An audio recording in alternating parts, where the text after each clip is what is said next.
Good morning, everybody. Welcome to our webinar. Thank you for joining us. The title of today's webinar is Implementation of Pedestrian and Bicycle Safety Curricula in California Schools. I'm Mary Strode with the Active Transportation Resource Center at the California Department of Public Health. Our work is carried out through an interagency agreement with the Caltrans Active Transportation Program. Our role as part of the Active Transportation Resource Center is to implement a statewide project to assist local communities with creating, implementing, and evaluating active transportation non-infrastructure programs, including Safe Routes to School programs, by providing tailored trainings, technical assistance, and resources. Also, to support the Active Transportation Program non-infrastructure awardees and applicants by providing Safe Routes to School and bicycle and pedestrian safety education, resources, and health-related program expertise.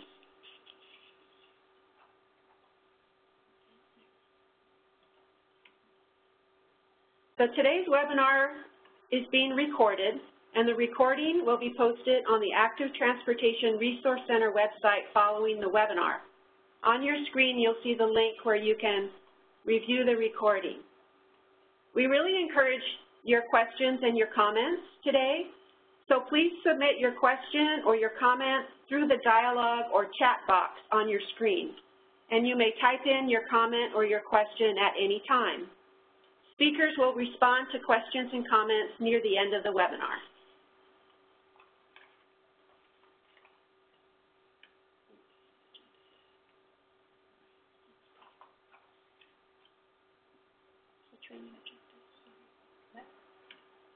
So here are our training objectives for today.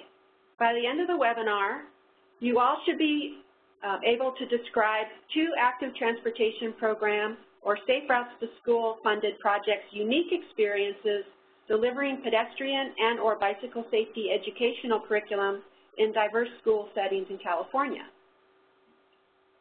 Also, list a key challenge, success, and or lesson learned pertinent to each curriculum implementation experience that you will hear today. And also, hopefully, you will all be able to identify at least 3 pedestrian and or bicycle safety education-related resources to support active transportation non-infrastructure program implementation efforts.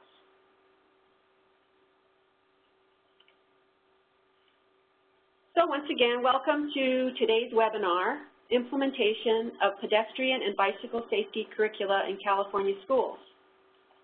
We're featuring 2 local examples of school-based implementation of pedestrian and bicycle safety curriculum.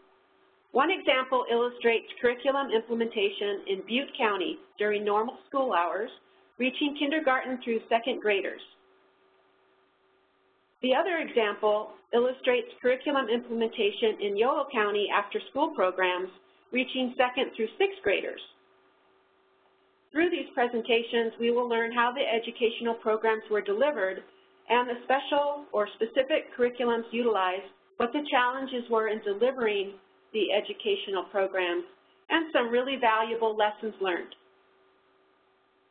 Several pedestrian and bicycle safety curricula were utilized in these 2 examples, including the California Pedestrian and Bicycle Safety Curriculum for grades 4 and 5, which was released in 2015 by the California Department of Public Health. We'll also learn about the I'm Safe curriculum, Let's Go North Carolina, and the Marin County Safe Routes to School curriculum. The original plan for this webinar was to feature a 3rd local case example, Alameda County Safe Routes to School program. However, in the end, it did not work out to include this presentation at this particular time. Rest assured, there will be an opportunity to share Alameda County's impressive work in future trainings, along with the great work of other local Safe Routes to School programs.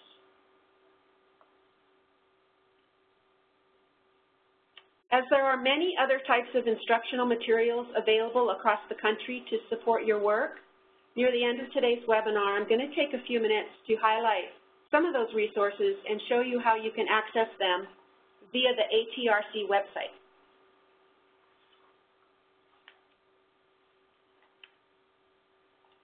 Today's webinar will feature the following presenters. Briefly, me, Mary Strode with the California Department of Public Health, Ann Dickman, Director of Maternal Child Adolescent Health at the Butte County Health Department, and Rebecca Tryon, Health Program Coordinator at the Yolo County Health and Human Services Agency. I support the Caltrans Active Transportation Resource Center along with several other team members, including Jane Kemp, Victoria Custodio, Justine Hearn, and Kristen Hockham. We receive funds from Caltrans to provide subject matter expertise, technical assistance, and training to Safe Routes to School and other NI projects throughout California. Ann Dickman implemented the I'm Safe curriculum in K through 2nd grades last year, focusing on bicycle and pedestrian safety education. The curriculum was modified to suit individual school needs. Ann's really been looking forward to sharing her successful experience in Butte County with all of you. Our third speaker is Rebecca Tryon. Rebecca successfully implemented a combination of several bike and pedestrian safety curricula in different after-school programs in Woodland, reaching 2nd through 6th graders. In this case, the focus was primarily on bicycle safety education. We're very fortunate that both Ann and Rebecca were willing to share their experience with us, and I'm sure that they're going to be more than happy to answer any questions that you may have. So I'm going to pass the baton to our guest speakers now. We're going to start with Ann and then move on to Rebecca. Following Rebecca's presentation, we'll have ample time for questions and answers. So feel free to enter your question or your comment in the chat box at any time. However, before we go any further, we have two simple poll questions for the audience, something new this time. So your answers to these questions will be helpful for our speakers. So the next slide should show the first poll question. It's a multiple choice question, and you should see on your screen 3 possible choices. Please select one of 3 statements that best describes your situation or circumstance. There should be a little voting box in the corner of your screen that will pop up. When it appears, please select A, B, or C. So we're going to go ahead and wait a minute for people to select their answer and see the results, and then we're going to share the results verbally once we've waited about a minute or so. So go ahead and make your choice if you have a chance.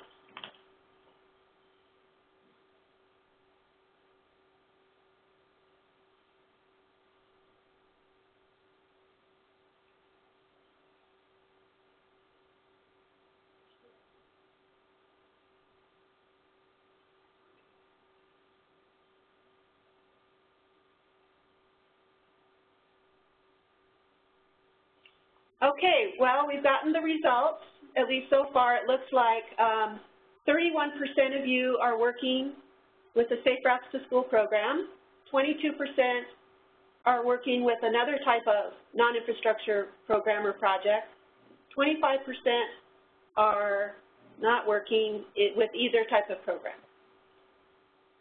Excellent. Okay, now we're going to move on to our second poll question, which you should see on your screen. So again, you have 3 choices. Please select the one statement that best reflects your situation or circumstance. And again, a voting box should appear on your screen so that you can make your selection. And we're going to wait a minute or so that everybody has a chance to answer this poll question.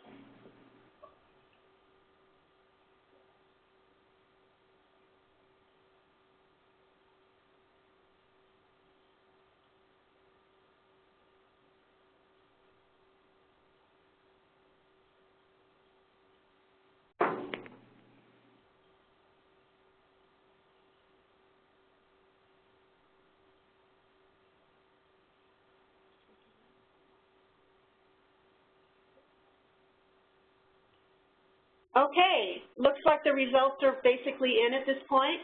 So roughly 40% of you are currently implementing a bicycle or pedestrian safety curriculum, and about the same percentage of folks want to or plan to implement a bicycle or pedestrian safety curriculum. Awesome. Okay, so your answers to the poll questions should be kind of helpful for the speakers because it'll help them sort of maybe tailor some of their comments or tips as we move forward today. So Anne, go ahead and unmute yourself so that you can speak, and we're going to go ahead and advance your slides for you. So just let us know when you want us to advance. Great, thank you. Can everybody hear me okay? That would be you state people. Okay, so again, my name is Ann Dickman. I'm the Maternal Child Adolescent Health Director for Butte County. I'm really honored to be here. We are actually relatively new into the curriculum piece, and we're a pretty small program, so I hope we can serve as encouragement to some of you who are just getting started. Change the slide. So we're going to do an overview of our Safe Routes to School program. I'm going to give you a little bit of our history because we had some kind of stop and start history here. Some curriculum choices and adaptations that we made, our challenges and successes, and then looking ahead for 2016 through 2019. Change the slide, please. So actually, when I first came to Butte County Public Health in 1997, 50% of my job was with a 3-year multi-county childhood unintentional injury prevention grant. It's quite a mouthful. As a nurse and a mother of 3 kids, I was very surprised to hear that unintentional injuries were the leading cause of death for children between the ages of 1 and 18 in Butte County. I was really just very unaware of that.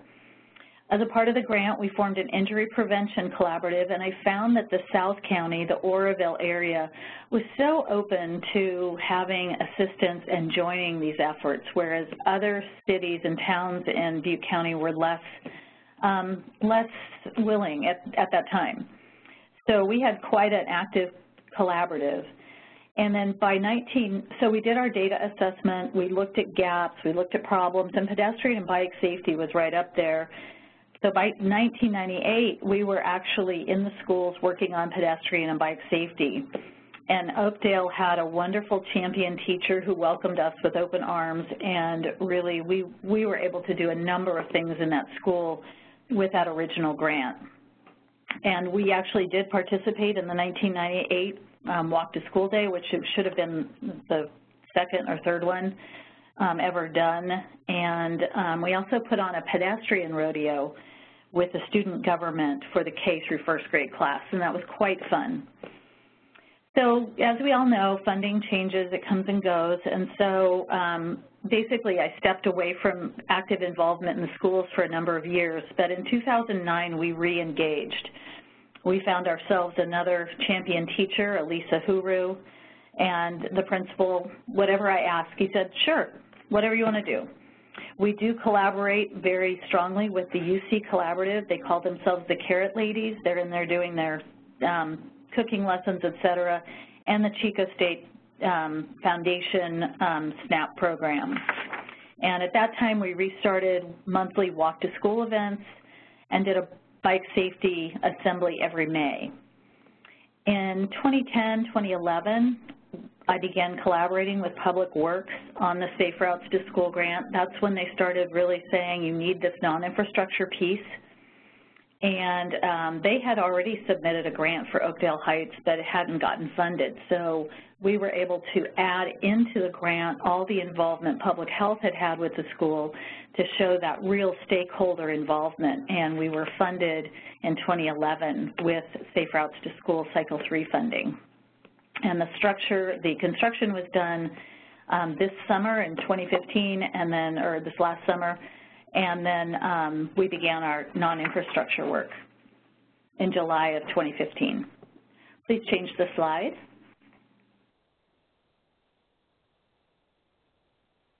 So this is just kind of a map of our area, and the area with the circle, that is actually Oakdale Heights Elementary, and that encompasses a lot of the construction work that was done, and they really transformed those streets from just very poorly visible crosswalks to highly visible crosswalks. We have pedestrian signaling, just an amazing transformation. To the right of that is a rectangle, and that encompasses Las Plumas High School, which is just down the street from the elementary school. And if you know anything about high school drivers, you understand now that that street is really a tough one with these new drivers on there all day long. That is actually a project that will be conducted in our next ATP Cycle 2 grant. So we're going to start working in July of 2017 and expand to Oakdale Heights, Helen Wilcox, and Golden Hills, which are schools that are in the diamond shape there that you can see.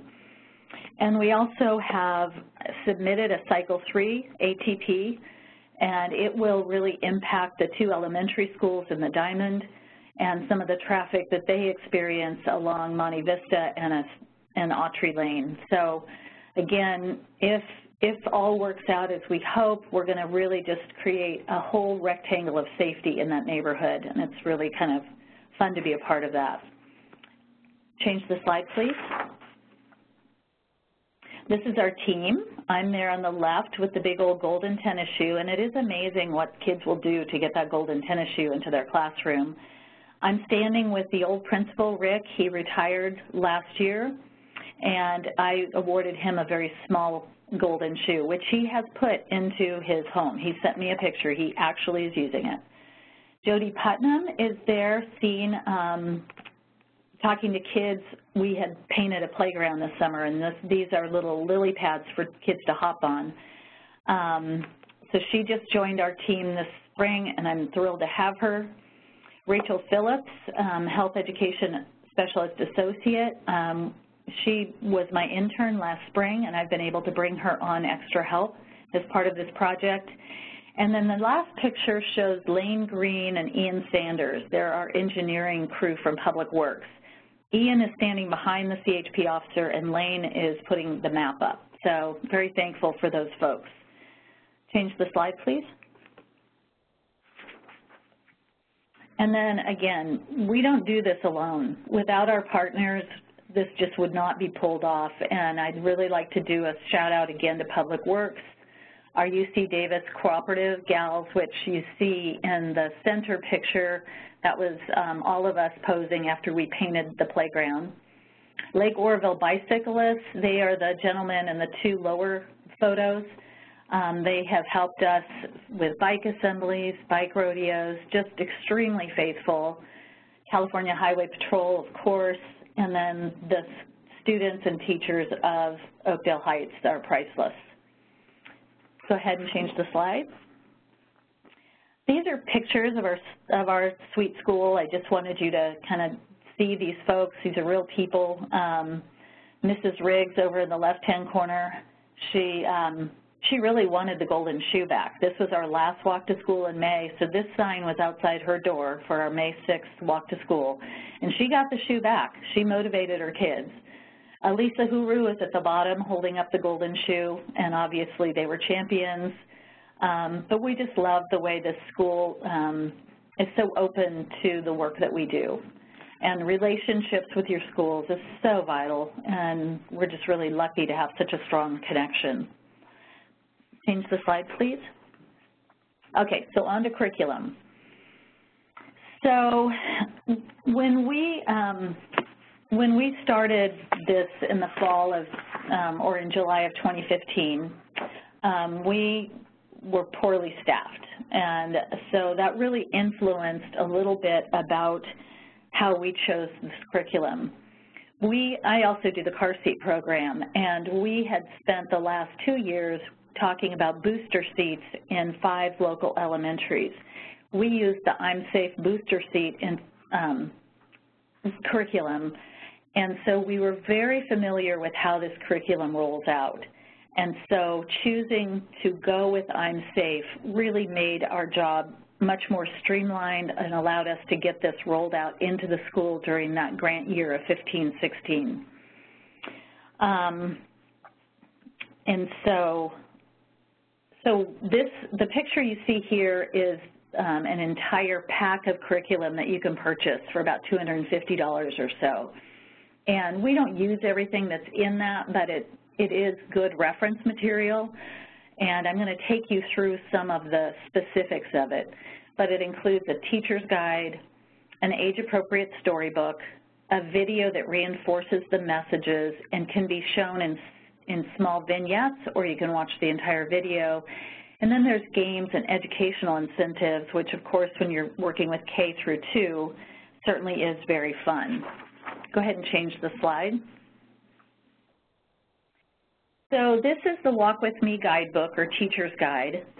And the picture on the right is a sample lesson that is out in the book. And so each lesson, there's a lesson purpose, it has objectives, and it lists the materials that you need. And again, you can see that that would be very appealing to someone with a very shoestring staff.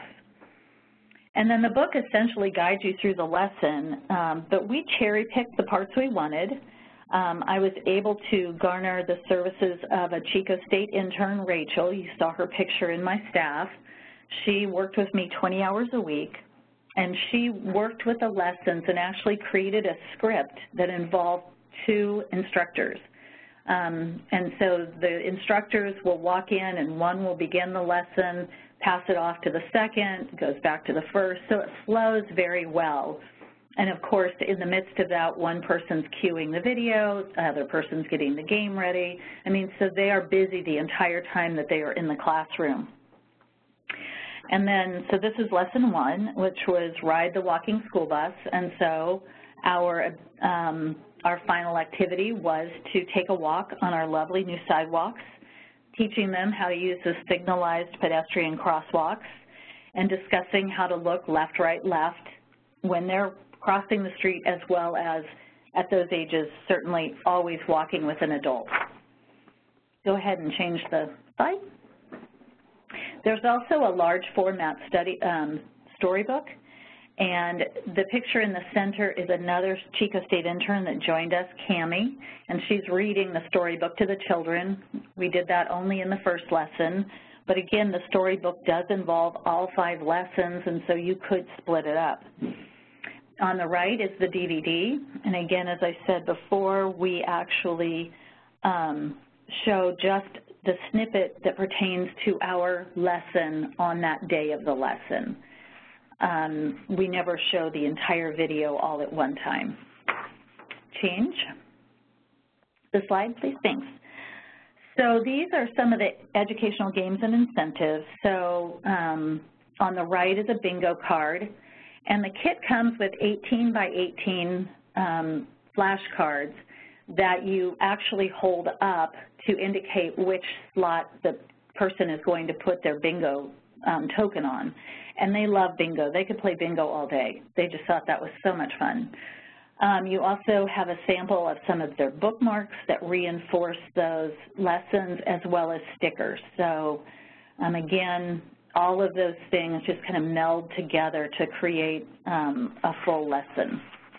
Go ahead and change. These are the contents of our lessons. Number 1 was the walking school bus.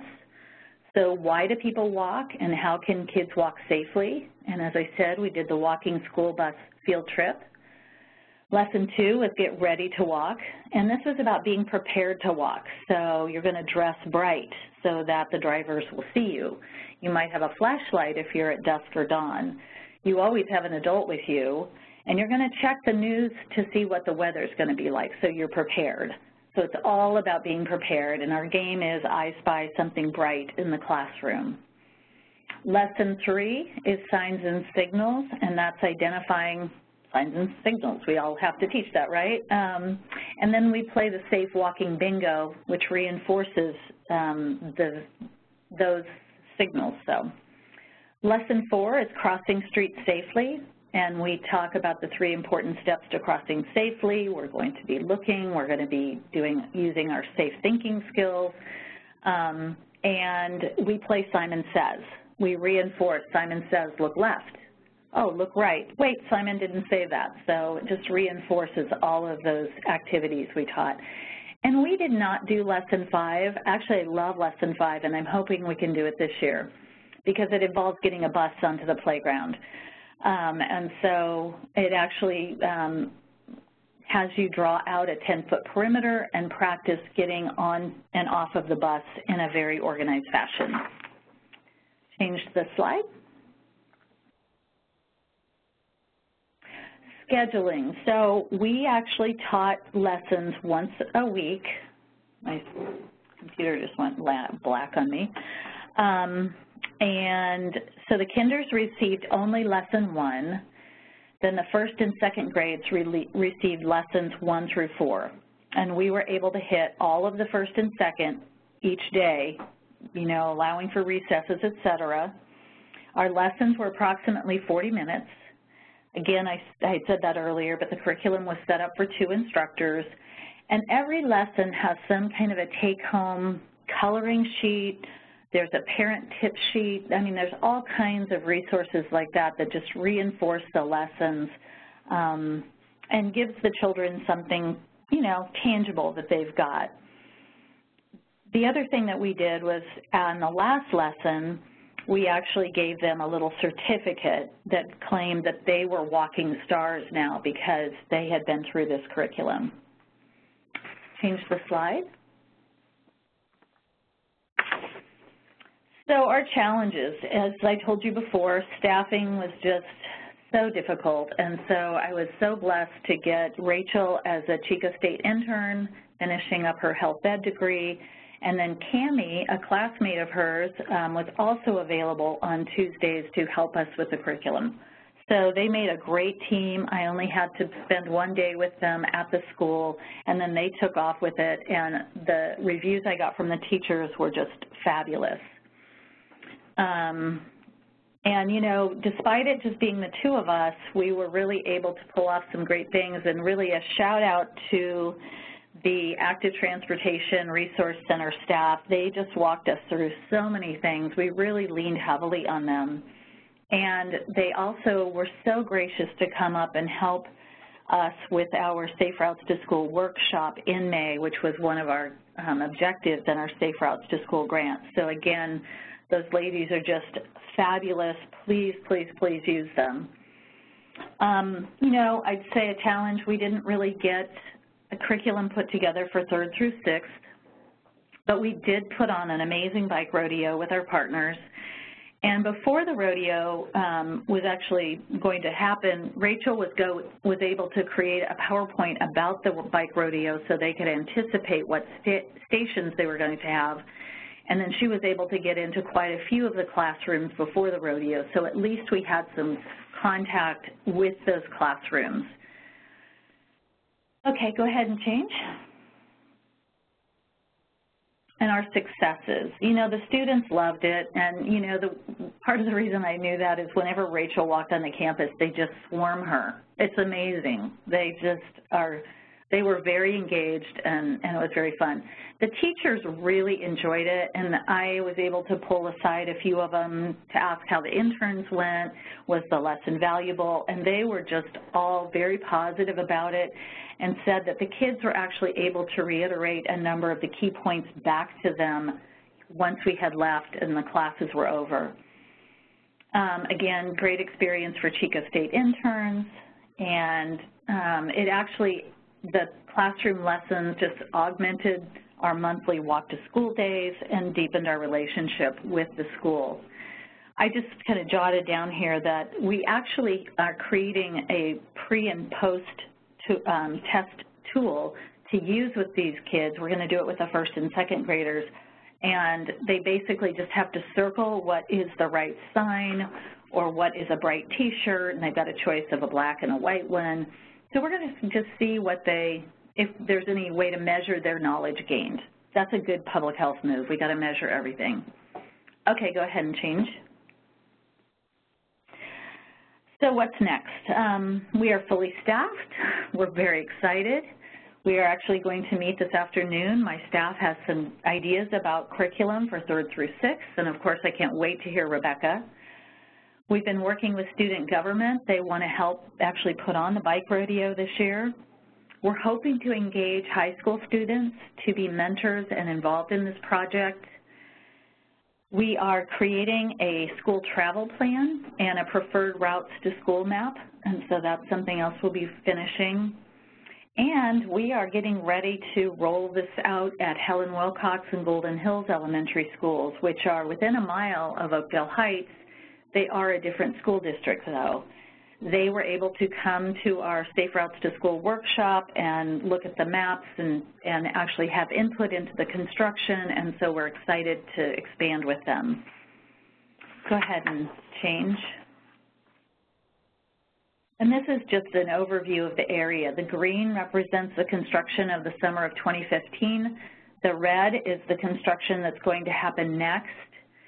The purple is some work that Public Works is doing to get ready for the proposed Cycle 3 that we're waiting to hear about. And one more slide. Again, this is just more of this lovely school and our wonderful fun that we've had, bike rodeo, classroom presentations, the whole 9 yards. So thank you very much for letting me share. Go ahead and do the last slide, and I look forward to your questions, and certainly feel free to reach out to me. My email's right there. And thank you so much. I'm going to go mute now. Thanks, Anne, for sharing your valuable experiences with us. Just a friendly reminder to everyone on the webinar today to please feel free to enter questions or comments in the chat box, and we'll have a Q&A period near the end of the webinar. So now please welcome Rebecca Tryon, who will share her curriculum implementation experiences with us. Hello, I'm here. Can you hear me at the state? Yep, we can hear you, Rebecca. Okay, great. Next slide, please. So hello, everyone. I'm Rebecca Tryon, and I work for Yolo County Health and Human Services Agency. And I decided to call the theme of my presentation Roll With It because, as you'll see in what I'm about to share, we've done a lot of adaptation of the curriculum to meet some unique environments that we work in. So I'm hoping that it provides encouragement of how you can take these curriculum and utilize them in creative ways when you can't necessarily get into a classroom and have to work in sort of a periphery around the school classroom setting. Next slide. So what we're going to talk about during my time is I'll just give you a brief overview of our program, the Woodland Safe Routes to School program. I'll talk a little bit about the sessions, the types of sessions that we have, and the curriculum criteria that we are looking for in order to meet the needs of those sessions, what we ended up choosing and how we've adapted it, successes and challenges, some lessons learned now that we are a few months into our program, and then what we have ahead for this coming year. Next slide. Okay, so a little bit about our Woodland Safe Routes to School program. We are a really new program. We received ATP Cycle 1 funds to do this program, and we just started February of 2016, so we're not even a year old yet. The program is also very encompassing. It encompasses 9 schools, and I see on the slide that I wrote 6,300 students. It's actually 9,300. That was my typo that I just caught just today. So it's almost 10,000 students that we're talking about, and really our goal is to increase active transportation, walking, biking, scooting, skating by 10% in 2 years, and that's a lofty goal. It's an aggressive goal. We did do some mode of transportation surveys earlier in the spring and also a little bit last fall with some other funding sources, and we found that about 20% of students in elementary and middle schools are walking, only about 3% are biking, and about 6% carpool. So really there is a lot of room for improvement. And the reason why I think where this grant was born here is that the map you see here is, this is essentially the city of Woodland.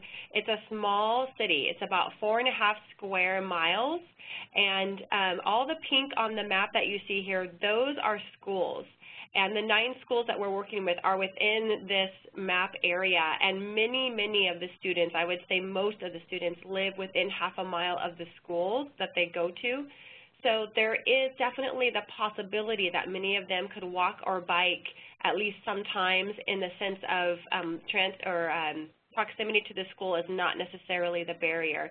So we felt strongly that a Safe Routes program would be helpful in this district because there really was an opportunity for more students to walk or bike.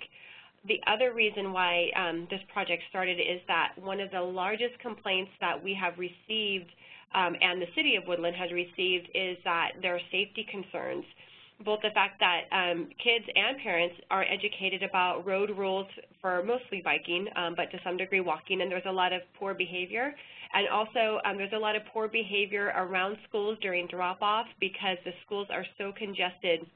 A lot of these streets are really old and narrow, and you get parents double parking, doing U-turns in the middle of the road, dropping their kids off to run across the street, and so safety is a focus for us as well.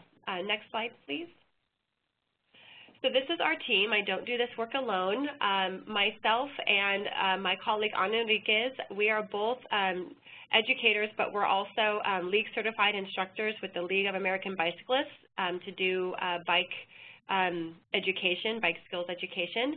And then we also have a fairly new staff. We just started in July, Jonathan Bartlett, and he's also an educator and we'll be focusing on the walk audits as well as some other things. So one of the unique, I don't know if it's unique, but one of the elements about our program are that even though we are 3 staff, we all work on multiple programs. I do a nutrition education program as well. Anna and John both work in the car seat program as well as nutrition education for Anna, and then Jonathan also does tobacco prevention. So we together make up about 1.8 FTE for the Safe Routes program, and we are covering 9 schools, so there aren't a lot of us. But also we are trying to find ways to integrate the Safe Routes work into our other program work as appropriate. And next slide, please. Okay, so before I can even really talk about the education and curriculum, I want to emphasize the importance of relationships and also mention this too, but we knew that we were going to have to hit the ground running, and to work with schools, if you don't have a relationship or reputation, is really difficult, and even when you do, it's difficult because they have a lot of competing interests and requirements.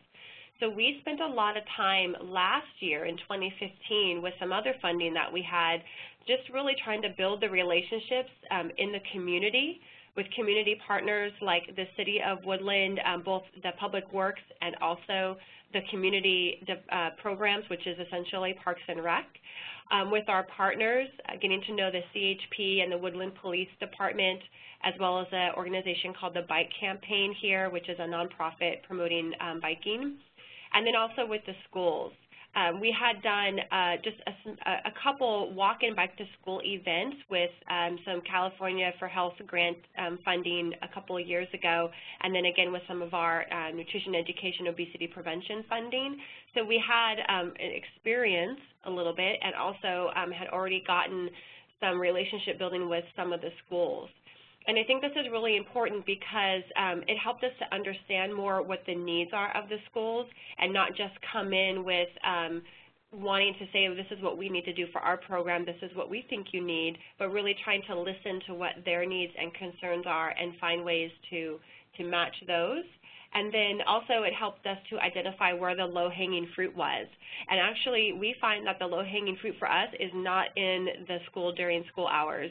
That is hard to access. So we work around that in the after-school program, in the community with community programs that are serving the same students that we're trying to reach, and with our partners to try to educate our partners and provide resources to them when they're out with the students.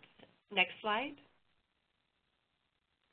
So to give you a sense of what some of our curriculum requirements were when we were looking for criteria, one is that we knew we needed something that could be adaptable to a number of age groups. Our grant required us to do a certain amount of sessions in after-school programs, to do 4 bike rodeos, to provide curriculum toolkits to 3rd to 6th graders, and then develop parent-led training and walking groups. So we're in the midst of doing all this. So we needed curriculum that was adaptable to a wide range of ages and that also met the needs for safety as the #1 focus, particularly bike safety. We've learned that the community in Woodland is really not aware of the laws and the rules and best practices around bike riding and helmet use. And then even for walking, not necessarily utilizing best practices when students or parents are walking around the community. So we knew we needed curriculum that touched on those topics, and really a lot of focus on the biking piece because there's a lot more to it, and because there was just a huge gap identified there. Next slide, please. So I'm going to talk about the different venues where we're utilizing the curriculum and then talk about why we chose that. So when we're working in the after-school program, we needed to have lessons that are standalone lessons that reach multiple ages, that are easy to enhance with an activity, something fun, that also fit like a 30 to 40-minute time frame, and that were relevant to the students that we're working with. One thing we learned about after school is that kids are tired and they've been in the classroom all day, so you have to make it really, really fun. And what we found are that the California Pedestrian and Bicycle Safety Curriculum, Let's Get Your Helmet On, as well as the Let's Go North Carolina Curriculum, Bicycling Basics, and the Marin County Curriculum Bike Safety Unit on ABC Quick Check, those have worked well for us because they're easy to deliver. They have sort of a take-home message. They can stand alone, or we can mix and match a couple of concepts from both of them. For instance, we might do ABC Quick Check and do helmet fitting in the same lesson, and we can add activities. So some of the activities that we do are things like when we did helmet fitting, for instance, we asked the kids to look at some pictures of ads that promote helmet use and to see what they thought. And then based on the feedback, which a lot of them said, no, that wouldn't make me wear my helmet, especially the older the kids got, they're less interested in wearing the helmet. We said, okay, design a poster that would inspire you to want to wear a bike helmet and tell us why. And that was a really fun activity that we've done. We also bring our Smoothie bike, our bike blender, and because we're not doing actual bike skills at these after-school events, we don't have a fleet of bikes. We do allow kids, they get to ride the Smoothie bike. We talk about body positioning. We do ABC Quick Check. They all get to feel the tires and feel the brakes and those types of things, even though they're not actually riding the bike about. And it's a bike that every kid can hop on, so that's kind of nice. But we know that we have to make it fun and interesting. And then we also know that it's multiple ages. In the after-school program, we typically see 100 to 120 students, and we break them up into age groups. But every now and again, we get like a kindergartner or a first grader who really, really wants to participate, and so we let them come in for the first session, which is more for like the first through third grade or first through second grade, depending on the group. And then we have a couple other age groups so that we can modify the language use, the complexity of the education within the period that we're there on one day, because we can't see all 120 kids at once, of course. And we also know that every school is different in terms of their knowledge base and their interests. Some of the schools have kids that are more familiar with biking and maybe have more of a culture of biking at their school, so it's not as foreign as some schools where few kids bike, few kids maybe know how to ride a bike, and so that's also really good information for us for some of the other parts of our program. Next slide.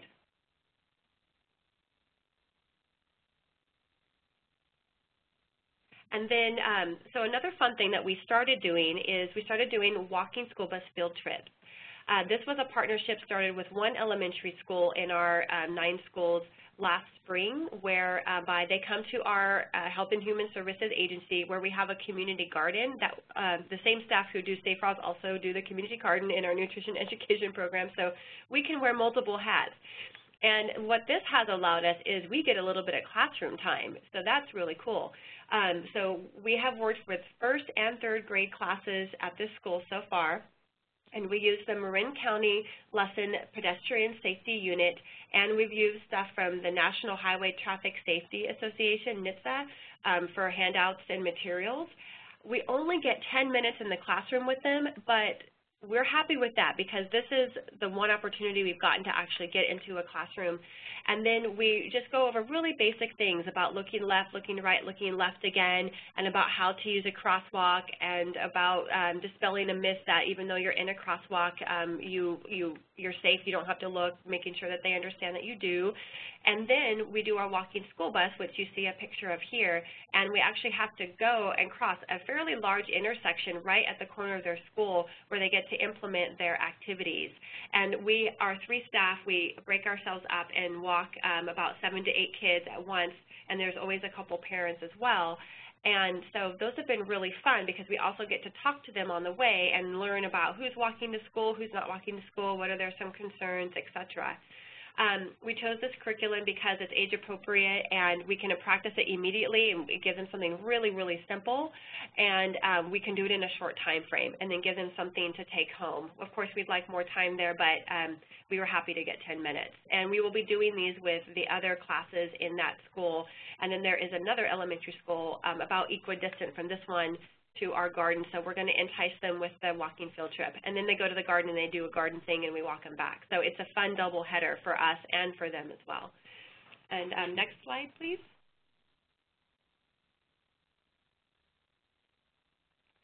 So the other group that we have reached, because it's part of our program, is to work with middle school kids.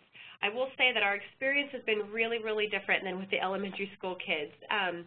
We had heard and learned that the sort of the safety piece, especially with like biking, is it kind of falls on deaf ears with some of the middle school kids, even though they really need it.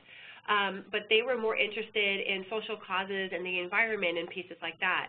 So we got to do a summer camp here in Woodland that focuses on teens. They're really about, they're about to enter 6th to 7th grade all the way up to 9th grade. So they're tween to teens. They're young, middle school-ish, I'll say. And they also ride the bus during the summer camp. So they're utilizing public transit, and we thought it was a great opportunity to talk about pollution and things that they can do now that they're older and becoming more independent to help with that, to help with the environment.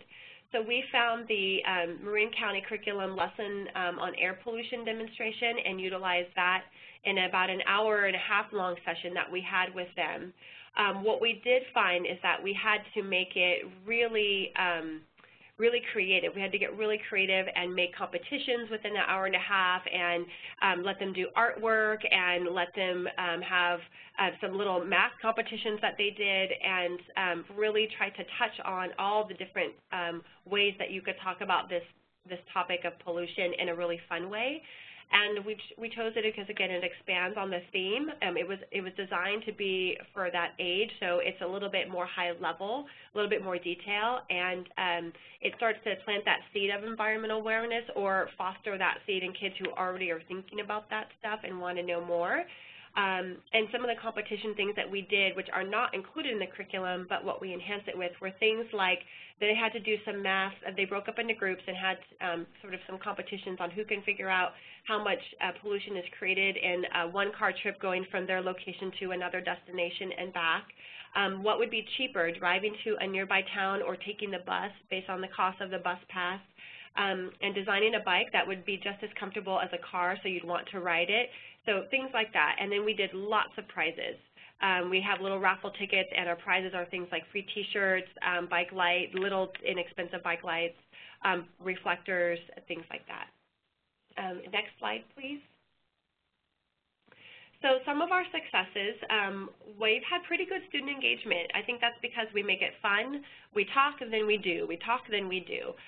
We try to make sure there's a clear take-home message in all of our lessons, because, again, we're getting kids when they're not necessarily in learning mode, so we have to make sure our lesson is really clear. With the younger kids, we have them repeat stuff back to us. If we're doing the hand signals with them, we have them show us, 10 times, maybe not that many, but repeatedly, the hand signals. The Smoothie bike, both with the middle schoolers and the high schoolers, a huge hit. It's an icebreaker. It gets kids having fun and maybe listening to you when they otherwise might tune you out. We've brought it now to both of the middle schools at lunchtime and had the kids get to ride it, and then we could just chat with them about what they're interested in. So that way we don't seem like we're just you know, trying to make them learn something they don't want to learn. We have established, I think, a really positive reputation with what we do. We do ask for feedback from the whoever the facilitator is of wherever we are, and we get really positive feedback. And it also helps us to gauge the student knowledge gap so that we can know where to focus moving forward. And then the teachers have learned things too, particularly around biking. That's been a big area where there's been some aha moments in the adults in the room too. Next slide, please. But we have had some challenges, like any program. I think some of our challenges are that because we're not in the classroom, it can be really loud and noisy.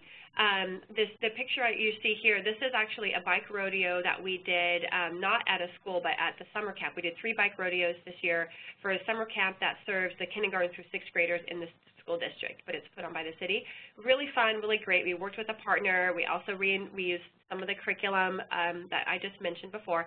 But we were at a park, and it was really loud, and it was very hard to get their attention sometimes. And this is the case in after-school environments as well, so just be aware of that if you're going to be working there.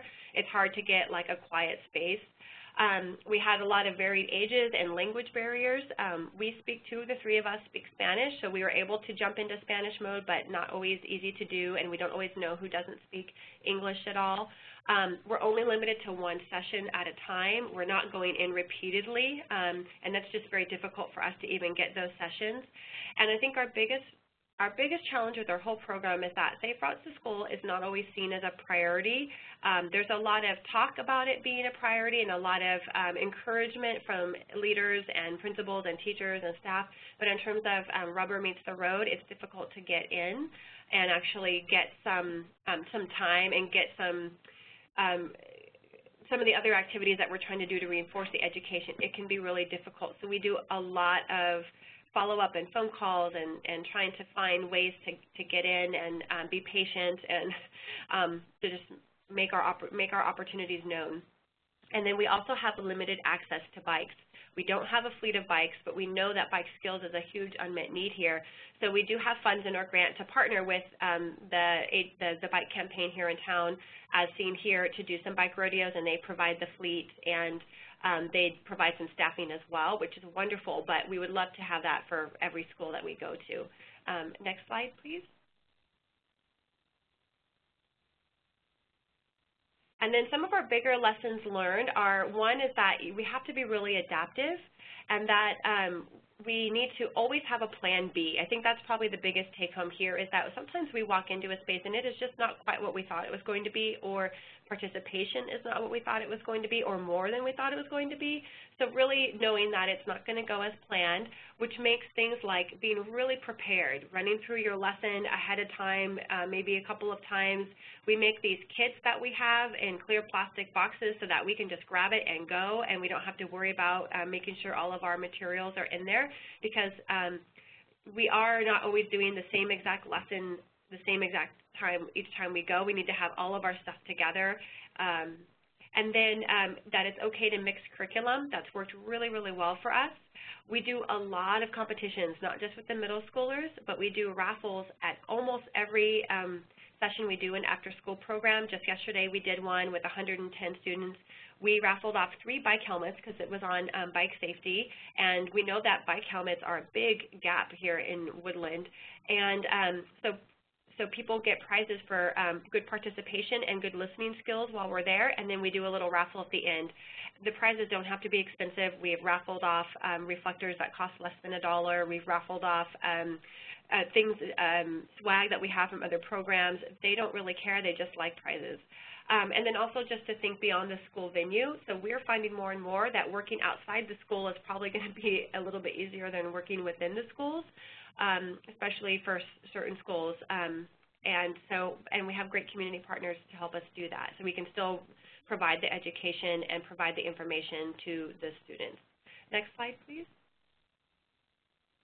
So what we have coming up here, I'll just briefly go over this, is that we now need to focus on the parents and the teachers. I think we've got a good thing going with our education, but we really need to educate parents. Our goal is to create some parent-led walking and biking groups, so taking the information that we provide to students around some of these skills and the knowledge around being a safe pedestrian and cyclist, translating it to the adult world. And then we also have to do some walking and biking audits. Actually, at every school we have to do them. So that will be another added piece that I think can really help address the safety issues and hopefully get more of the schools and the parents involved and engaged. And then we also will try to use all these different activities we're doing, parent education, resources that we provide on social media or to our partners, trying to do things like those walking school buses and other activities to layer the messages. We also have created, if you look at the next slide, please, we created this two-page sheet that we can hand out to schools, administrators at the district, community stakeholders, sort of a menu of what we offer so that everyone is clear of the smattering of ways that we can help, but we broke it down into categories since our grant is so encompassing, education being one piece of it, but really the curriculum and the materials that we use in the education sessions are also very useful for our encouragement events to make sure that people have access to knowing what it means to be a safe pedestrian and a safe cyclist if they're going to do a walk or bike to school day. For bike rodeos, we use those materials as well, and then also for parent groups, and then trying to reach the teachers, hopefully, to provide them with some curriculum as well. And then next and final slide, I believe. So if you want to contact me, I'd love to talk. I would not be where our program, rather, would not be where it is today in its short time of being here without the help of the partners that have come before us who've been doing this work, the ATRC, other people in the field. The Solano County Transportation Authority has been a big help to us. We've gotten a lot of help from the City of Davis, also in our county, but I just really appreciate any and all folks who have come before us in the Safe Routes world, because utilizing your partners and lessons learned from them really helps. So thank you. Thanks, Rebecca. That was great. I learned so much from listening to you and Anne, as I'm relatively new to this topic area, so that was just fabulous. So now that we've been able to hear from Anne and Rebecca, I'm going to highlight some other resources that you may find helpful to your Safe Routes to School work. So on the slide, you should see a review of Safe Routes to School resources with a website link. So this link will take you to the ATRC website, and the website contains many helpful Safe Routes to School and non-infrastructure resources under the Resources tab. So last fall, ATRC staff conducted an online search of Safe Routes to School related educational materials that are available across the country. We collected and evaluated over 70 resources, and the assessment process looked at the following criteria: alignment with the goals of the Active Transportation Program, a modern look and feel, can be broken down into single lessons and or adapted for ease of use, variety at each grade level, each lesson with stated objectives, and easy to access or a user-friendly website. So we developed a matrix of these resources that's available on our website via the link on your screen. And the next slide will show you what the first page of the matrix looks like. So the matrix includes a wide variety of bicycle and pedestrian safety curricula for Safe Routes to School projects. Links to the materials are included in the matrix, as well as brief highlights of the materials. So as I mentioned earlier, the curriculum matrix is available on the resources page of the ATRC website. Some examples of curricula featured on the matrix, include a child's pedestrian safety curriculum from the National Highway Traffic Safety Administration, or NHTSA, which aligns with national standards and contains 5 lessons per grade level, K through 1st, 2nd through 3rd, and 4th through 5th. Another example of a curricula featured in the matrix is the Safe Routes to School Educator's Guide from Alameda County Safe Routes to School program, which covers bike and pedestrian safety. The guide aligns with California standards and lessons are broken down by grade level. Another material featured in the matrix comes from Minnesota, and it's called Walk, Bicycle, Fun, and it's aligned with national PE and health standards. The curriculum targets younger elementary grades to teach safe walking skills and then advances to safe bicycling skills in the upper elementary grades. We encourage those that are interested to check out these resources in case any of them appeal to you. And keep in mind, as Rebecca mentioned, that parts and pieces of several curricula could be interwoven as maybe something suitable for your community or your school. So the next slide just tells a little bit about the Minnesota Walk, Bicycle, Fun curriculum. So this is a screenshot of a pedestrian and bicycle safety lesson plan. And the picture on the screen shows you how the pedestrian safety lesson plan is outlined.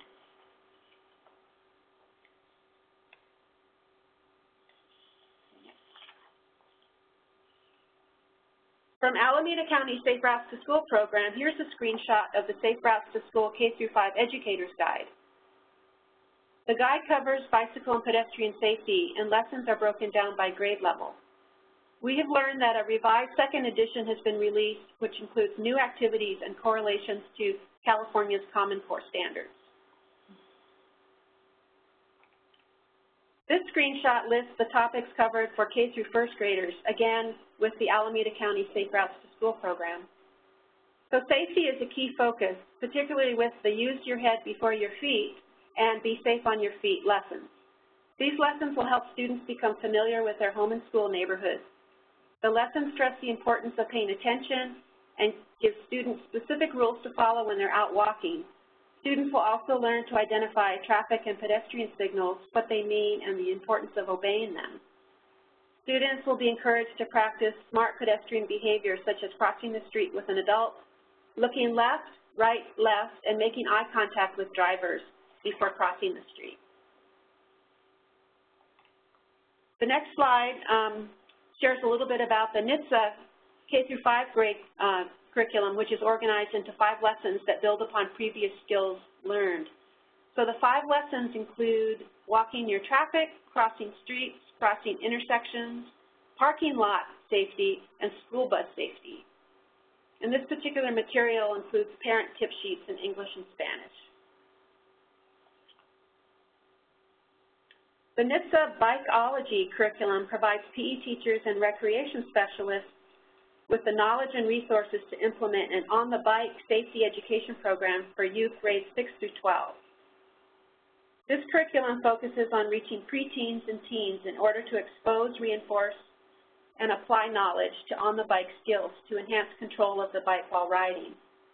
The curriculum is written to meet the national standards for K through 12 physical education and can be implemented in various school settings, including after-school programs. So again, those are just a few examples of Safe Routes to School related curriculum in the matrix. So feel free to peruse that matrix and see if anything kind of grabs you. Under the Resources tab on our website, you can also find a matrix of other assorted Safe Routes to School resources. For example, Safe Routes to School program startup guides, guidance on how to conduct a walking school bus project, and how-tos on bike rodeos. So this particular screenshot just shows one small part of this matrix. Although I've highlighted just a few of the many great materials available online, feel free to explore these resources at your leisure and consider what materials or lessons might help you in your work. Feel free to creatively cobble together portions of various curricula, and other folks may want to just use one particular teacher's guide. It's all up to you and what suits your community and what will meet your needs. So now we're ready to move on to questions for any of today's speakers. So again, this is a good time for you to submit your question, or if you have a comment, directly into the chat box if you haven't already. And so we'll take the questions in the order that they come in. I'm anticipating most of the questions will probably be for Anne or Rebecca. So let's see what we've got. So let's see.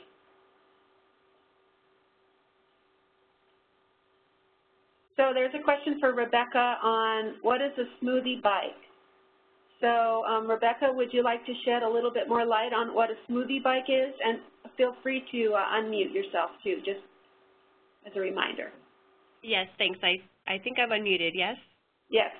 Okay, so a Smoothie bike is basically a blender that's attached to the back of a bike, and the bike is on like a trainer, so you pedal and it doesn't go anywhere, but the pedaling blends the smoothie. So you can make smoothies by sitting on the bike and like a stationary bike with a blender on it, essentially. Great. I'd love to see one someday. Hey, can I come over and try one out? Another question, Anne. For Anne, do you provide instructional materials to parents? And does it come with the I'm Safe curriculum? I'm sorry, would you repeat it? When I unmuted, I had a long message about unmuting. So the question is, do you provide instructional materials to parents? And does it come with the I'm Safe curriculum? There are parent tip sheets, and we have also augmented with other things we found. We are now scheduled to start our education on October 11th for our K through 2. So we've added some stuff about Halloween safety and those types of things as well. But there are some items in there for parents, yes. Okay, great. Thank you, Anne. So here's another question, and I think Anne or Rebecca, you could share your insight on this. So what key elements do you recommend for a good Safe Routes to School curriculum? Anne, you want to respond to that first? Again, I think it has to be engaging for the students, so you've got to be pretty cognizant of the grade level. I think Rebecca said it better than I did, but you need to spend some time talking, but then there's got to be this active component, whether they're drawing, you're having a poster contest, some kind of competition. They really need to have almost a tactile experience with your teaching. And again, I think if you can get into the classroom, as we've been able to, you pointed out a number of great curriculums, and I think a selling point is to say that these do follow with national and state standards around education. And I know for me, sometimes that seems overwhelming to actually try to understand education as well as what we're doing, but I think that is a language the schools can hear. Great, thanks, Anne. Rebecca, do you have anything to add? No, I think Anne said it beautifully. Okay, great. One thought I had is that I think some sort of an evaluation or assessment would be a good thing to incorporate if it's not in the curriculum, so that you have a sense of whether your curriculum is, reaching the intended audience and whether the message or messages are being heard and understood and even practiced. So, agreed. That might be so here's a question for Rebecca. I see that you and your staff are LCIs. How important was it or is it to have bicycle instructor training as part of your work? And how does this play into trusting yourselves as subject matter experts? Great question. I would say it does help a lot, because by going through the LCI, we had to become really strong in knowing the bike rules of the road and how to comfortably take people out on bikes. It was written in as a requirement in our grant to have the education provided done by LCIs, and that was a point that we were not able to negotiate out of when we were actually going through the process of actually receiving the grant. And the grant was actually written before I arrived on the scene, and there were a lot of things about it that we had to just comply with because that's what was written, but they're not necessarily required, I think, to do this work really well. It certainly has helped us to be subject matter experts, however, and to be able to say from that perspective, like, well, I do have this certification, but I don't think that the level of intricacy that we're really working with the students requires it, and the LCI is really geared more specifically for adults in terms of what you're learning how to teach. However, I think if you're going to be doing a lot of bike skills work, if you have a partner who's really skilled and maybe an LCI themselves in your community, that's a good approach. But also the prerequisite to become an LCI is to take a Traffic Skills 101 class, and that's like a Friday to Saturday or like a 9-hour total class. And I think that that's really helpful even if you're not going to pursue LCI and you're going to be doing a fair amount of bike skills and safety education, particularly the skill part. It just helped at least us boost our confidence before becoming LCIs even.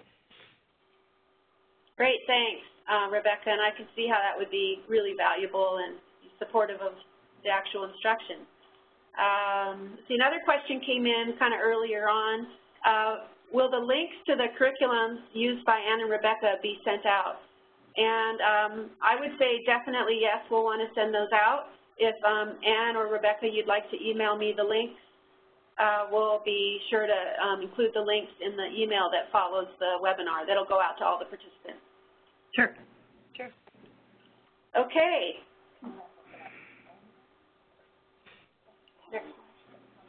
Oh, another question. So here's another question. So we know that adolescents are often one of the age groups that take the highest risks when it comes to pedestrian and bicycle safety. How do we address this public health issue if students don't want to hear about the issue? This is more of a brainstorming or big picture need. Don't expect easy answers, but would love to hear your thoughts.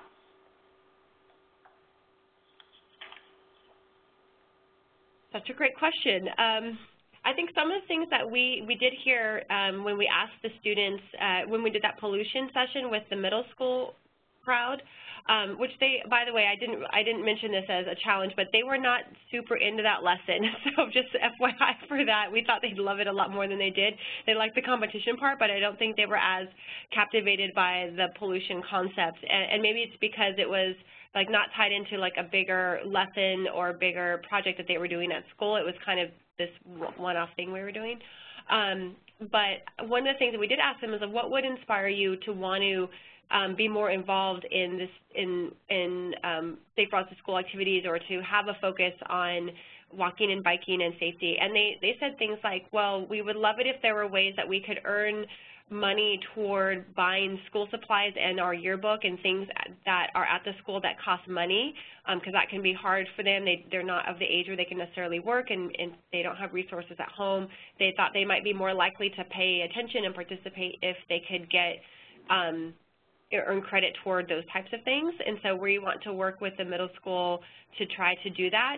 The other piece too is that a lot of them, quite a proportion more of them were riding skateboards and scooters than just bikes. And so really kind of thinking outside of just bike when we're talking about rolling to school. So we try to use the term rolling to school, although it's probably not a cool term with that age group either. But and I will say that one of the middle schools here has the highest percent of bikes, skateboards, and scooters in their bike racks of any school in the district, and I think it's because our partner, the Bike Campaign, has done a lot of work at that school to try to make it be cool and to help them get their bikes fixed and stuff like that. So, and then the other thing is actually having a place for people to safely lock their skateboard and their scooter, because some schools only have bike racks, but something where they can actually safely store those items might help to get more of that feeling like their needs are being met. That's great, Rebecca. Those are great responses. Ann, do you have anything to add? No, not really. I mean, we haven't dealt with that age group yet, and so I'm all ears listening to ideas, because, yeah, it's different than K through 2 that just want to gobble you up. All right. So another question, or comment and question. Love that Ann is in the schools and doing sequential education. What led to this big commitment of in-classroom time in Butte County. Is there a plan for training teachers so this can be done beyond the life of the Safe Routes to School grant? Excellent question. We have written into the next grant that we will create teacher toolkits, and you know, because of my previous work with this school and realizing that when we left, that work stopped, that's discouraging. And so we have 2 more years with Oakdale, at least, possibly 4, and that is our goal. Again, I can't make them do it, but I'm hoping they see the value and that they are able to take up where eventually we will have to let off and go potentially to other areas where there's more need for safe routes to school. So talk to me in 1.5 years.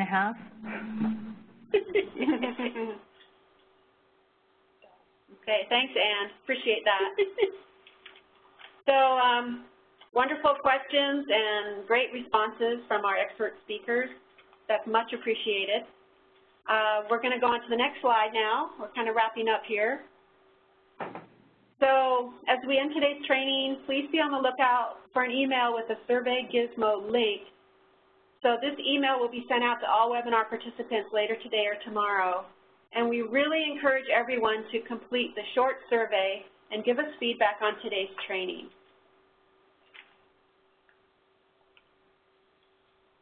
So if you do have more questions later on as you start to think about the webinar today or start to think about how it applies to your work or the work that you want to do, feel free to contact any of the speakers and with your questions or just for discussion or whatever it is you need.